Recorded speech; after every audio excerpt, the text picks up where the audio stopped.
కాణిపాకం వినాయకుడి దగ్గర మనకిష్టమైన వస్తువును విడిచిపెడితే స్వామివారు మన కోరిక అయితే నెరవేరుస్తారండి. నాకు ఇష్టమైన వస్తువుని నేను ఏం వదిలేనో వీడియో లాస్ట్ లో అయితే చెప్తాను. తిరుపతిలో అయితే బస్సు ఎక్కామండి. తిరుపతి నుంచి కాణిపాకంకి 110 రూపాయలు అయితే ఛార్జ్ చేస్తారు ఎక్స్ప్రెస్ కి. ఇంకా కాణిపాకంలో ఎంట్రీ అవగానే నేనైతే సోమవారి వెండి వాకుల దగ్గరికి అయితే వెళ్ళానండి. నేను ఎలా వెండి వాకుల దగ్గరికి దర్శనంకి వెళ్ళానో నెక్స్ట్ వీడియోలో అయితే చూపిస్తాను.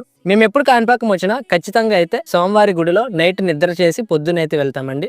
అలాగే ఈసారి కూడా సోమవారి గుడిలో అయితే నిద్ర చేసి ఇంకా పొద్దునే తెల్లవారుజామున ఫస్ట్ బస్ కి అయితే మళ్ళీ తిరుపతికి అయితే వచ్చామండి. వచ్చేటప్పుడు ఎక్స్ప్రెస్ కి వచ్చామండి. 110 రూపాయలు ఛార్జ్ చేశారు. వెళ్ళేటప్పుడు సూపర్ లగ్జరీ అయితే ఉంది. 130 రూపాయలు అయితే ఛార్జ్ చేశారండి. సోమవారం అయితే చాలా అంటే చాలా మహిమగల సోమవారం అండి. బావిలో అయితే వెళ్తారు ఇక్కడ. ఈ సోమవారం దగ్గర సత్య ప్రమాణం కూడా చేపిస్తారండి. సత్య ప్రమాణం టికెట్ వచ్చి 500 రూపాయలు అండి. ప్రతి రోజు 5 గంటలకి అయితే సత్య ప్రమాణం అయితే చేపిస్తారండి. నేనైతే సోమవారికి ఎర్ర లడ్డు ఉంటుంది కదండి. ఎర్ర లడ్డు అనేది జీవితంలో ఎప్పుడు కూడా తిన్నని సోమవారికి అయితే మాటిచ్చానండి. మీరు కూడా ఎప్పుడైనా సోమవారికి మీకు ఇష్టమైన వస్తువు ఏది విడిచిపెట్టారో కింద కామెంట్ అయితే చేయండి.